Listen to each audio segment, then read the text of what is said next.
Então, a capacidade de propriocepção pode ser caracterizada ou definida como a capacidade de manter a postura, seja em relação a ter a consciência do posicionamento das articulações, nível de força e tensão muscular. Isso se dá através dos receptores, mais especificamente os próprios receptores. Então, a gente pode dividir os receptores entre internos e externos. Os externos estão associados aos sentidos, então audição, visão, tato, paladar. Já os internos estão relacionados ao funcionamento das estruturas do corpo, principalmente as articulações e tensão muscular, além de ele permitir a consciência de algumas questões de caráter mais visceral.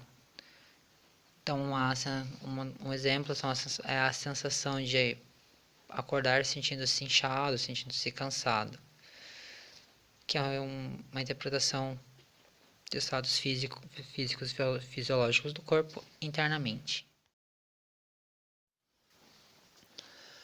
A propriocepção se refere à consciência do corpo no espaço e tempo. Então, a frase de Pausanias e Kastrup, ela se refere a um estudo realizado com indivíduos com deficiência visual.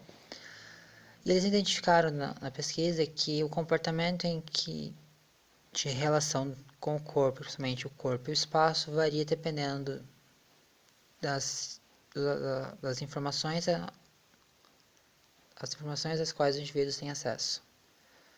Portanto, ele varia, no caso de indivíduos cegos, que foi utilizado no trabalho, a ausência do estímulo visual faz com que eles se orientem de modo diferente.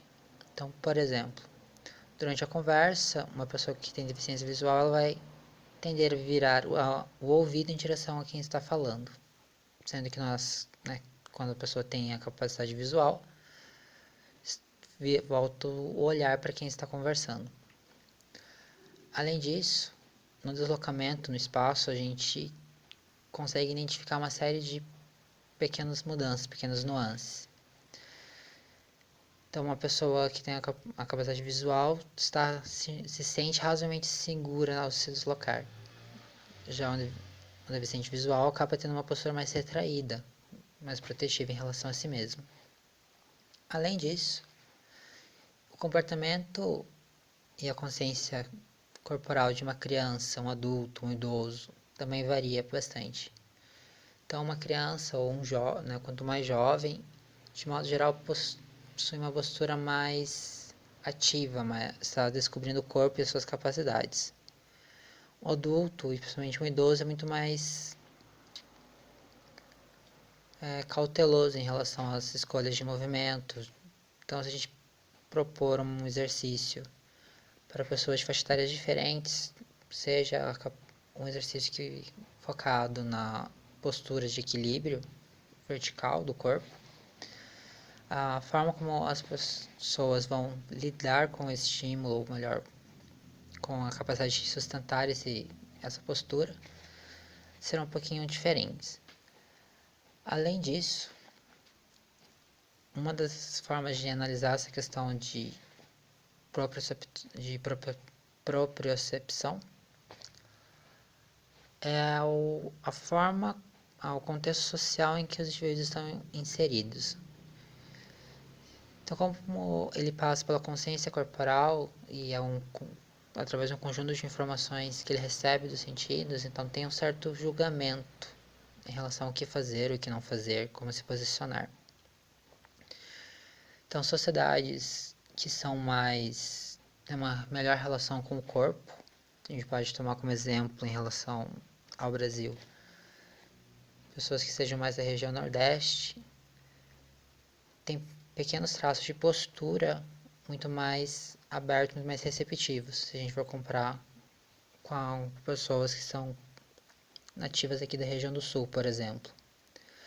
Então, as pessoas nativas da região Sul têm, em geral, o ombro mais fechado, um olhar mais baixo, tende a olhar um pouquinho mais para baixo. Pela questão né, sociocultural também. Então, trazendo em relação à massoterapia, uma das formas de a gente analisar a questão de propriocepção é a estabilidade articular dinâmica, que é basicamente um teste que envolve uma plataforma que gera uma certa instabilidade e a pessoa que está sobre a plataforma tem que manter a postura vertical. E daí vai ter uma série de pequenos análises sobre qual é o desempenho da pessoa nessa plataforma. E a partir disso a gente consegue analisar que existem alguns fatores que podem afetar a capacidade de equilíbrio postural. Lesões ortopédicas e musculoesqueléticas por um motivo mecânico, de dificuldade mecânico. Lombalgias, porque isso faz com que as pessoas tenham novas estratégias para lidar com a postura, né, de modo geral protegendo a lombar, evitando as dores da lombar. O próprio envelhecimento também gera uma série de mudanças com a relação do corpo com as capacidades do corpo.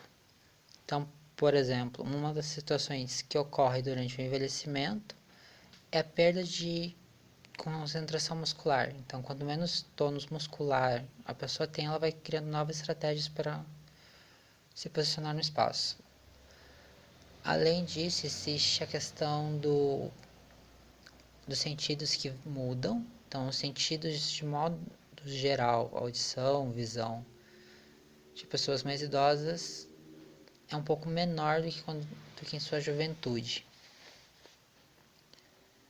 E a própria deficiência visual, como, né, foi citado antes, também faz com que a forma como se estabelece a estabilidade articular seja um pouquinho diferente. Então, eles vão se orientar principalmente pela questão de som, mas em contrapartida, eles vão ter uma consciência muito maior em relação a qual é o posicionamento das suas articulações. Então, quando a gente tem um estímulo visual, a gente costuma orientar o nosso corpo em relação à imagem que a gente está vendo. Se a gente excluir o estímulo visual, a gente tem a noção da posição do nosso corpo a partir das sensações internas que o nosso corpo nos dá, que daí a gente retorna em relação aos próprios receptores. Então, como já comentado, uma das características que interferem na nossa relação com o corpo e com o espaço são as ações que nós desempenhamos no espaço. Então, por exemplo, um exercício que a gente pode fazer, né, inclusive a gente faz uma disciplina de princípios de massagem, é executar a técnica de massagem de olhos abertos e olhos vendados. Então, uma das diferenças que acabam sendo notadas nisso é que algumas técnicas que são mais desafiadoras serem realizadas de olhos abertos tendem a ser mais fáceis de serem realizadas de olhos vendados. Isso se dá porque a consciência do tato e a consciência do posicionamento das mãos e, né, da estrutura do corpo sendo utilizada para realizar a técnica se torna maior pela privação de um dos sentidos. Além disso, existe a questão do movimento dentro do espaço. Então, toda vez que a gente apreende um novo movimento, a gente vai ganhando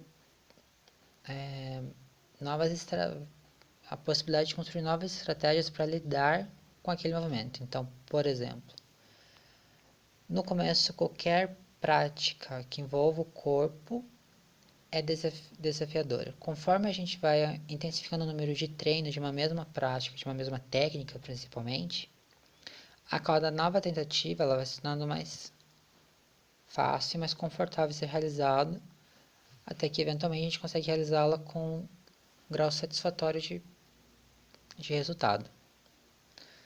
Né, isso é identificado bastante em relação aos esportes, também a gente pode ver em relação às nossas aulas. Então, as primeiras técnicas a gente aprendeu usando a disciplina de princípios de massagem como exemplo, que foram os deslizamentos, que a gente acabou fazendo um número maior de vezes, a gente tem muito mais facilidade e domínio da técnica do que a técnica de vibração, que a gente viu mais pro final da disciplina, a gente teve menos tempo de praticar. Isso considerando o tempo em sala. Toda vez que a gente gera um movimento dentro do espaço, todo o nosso corpo se reconfigura em relação ao movimento. E a partir disso, a nossa relação com o espaço também se modifica. Então, tomando o exemplo da massagem, então quando a gente está fazendo a massagem no paciente, a gente está em movimento o tempo todo, pela questão de alavanca, eixo, equilíbrio, para conseguir realizar a massagem utilizando pressão em vez de força. A cada troca de manobra, a gente modifica, em geral, a base, o posicionamento em relação ao corpo. E assim sucessivamente até o fim da técnica de massagem. Além disso, né, um exemplo um pouco mais genérico, a gente pode considerar nosso deslocamento no espaço, em casa, por exemplo. Então, é um espaço que, de modo geral, a gente tem uma noção interna em relação a uma memória corporal, muscular, sobre como estão posicionados a maior parte dos elementos, principalmente no nosso quarto, um ambiente da casa que a gente passe mais tempo. Tanto que, no caso hipotético, quando ocorre eventualmente um apagão à noite, a gente, claro, evita, desconsiderando a questão emocional, que às vezes a gente fica um pouco ansioso, o que também afeta o comportamento e a capacidade de própria opção. A gente consegue ter uma noção geral sobre qual é a nossa posição no ambiente, qual é uma opção geral, a posição geral dos objetos. Bem, retomando especificamente a relação entre massoterapia e propriocepção. Então, as técnicas de massagem, de modo geral, as técnicas manuais, elas podem ser focadas no alívio de tensão muscular, alívio de inflamações e desajustes articulares, que são princípios, né, são fundamentais para que o paciente tenha consciência corporal e em relação ao equilíbrio articular dinâmico, são estruturas fundamentais para sua manutenção. Então, uma das abordagens dentro da massoterapia associada a esse tema está a consciência corporal. Então, o toque auxilia na construção dos contornos do corpo. Um toque mais profundo que atinge a musculatura permite quem está recebendo a massagem ter uma consciência de qual é o seu nível de força, quais são as capacidades de amplitude, de movimento. As questões articulares em relação a ajustes posturais mais menores, mais específicos, né? Então, é muito comum que o público em geral tenha pequenos desvios de coluna, tenha um desnível em relação aos ombros, tenha restrição de movimento em relação aos membros. E as técnicas manuais, elas conseguem aliviar esses desequilíbrios, esses desajustes, proporcionando um maior controle do próprio corpo, que o paciente tem um maior controle do próprio corpo, e a partir disso, um maior controle sobre a sua relação com o espaço. Além do alívio de dores, né, então a massoterapia é capaz de aliviar dores, e o aspecto da dor em relação à postura, ele dificulta, porque isso gera um processo inconsciente, né, do indivíduo, que começa a mudar seus comportamentos e movimentos para evitar o aumento da dor. Então, por exemplo, quando a gente lesiona um pé, uma perna, a gente começa a direcionar mais peso para o outro lado. e a médio e longo prazo a gente lesiona o outro lado também. Então é muito comum que após a recuperação de algumas lesões que comprometam significativamente um dos membros, o membro oposto tenha um grau muito maior de dor. E a maior parte das pessoas só percebe essa questão da dor na hora da massagem.